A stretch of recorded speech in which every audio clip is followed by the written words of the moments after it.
Hello. ఈరోజు recipe కారప్పొడి అండి. ముందుగా స్టవ్ వెలిగించి బాండీ పెట్టుకొని, 1 టేబుల్ స్పూన్ ఆయిల్ వేసి, ఒక 20 గ్రాముల ఎండుమిర్చిని వేయించి తీసి పక్కన పెట్టుకోండి.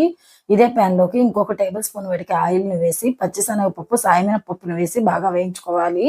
ఇవి బాగా వేగాక దీనిలోకి ధనియాలు, జీలకర్ర, ఒక చిన్నులపాయని రెబ్బలుగా చేసి వీటిని కూడా ఇందులోకి వేసుకొని బాగా వేయించుకోవాలండి.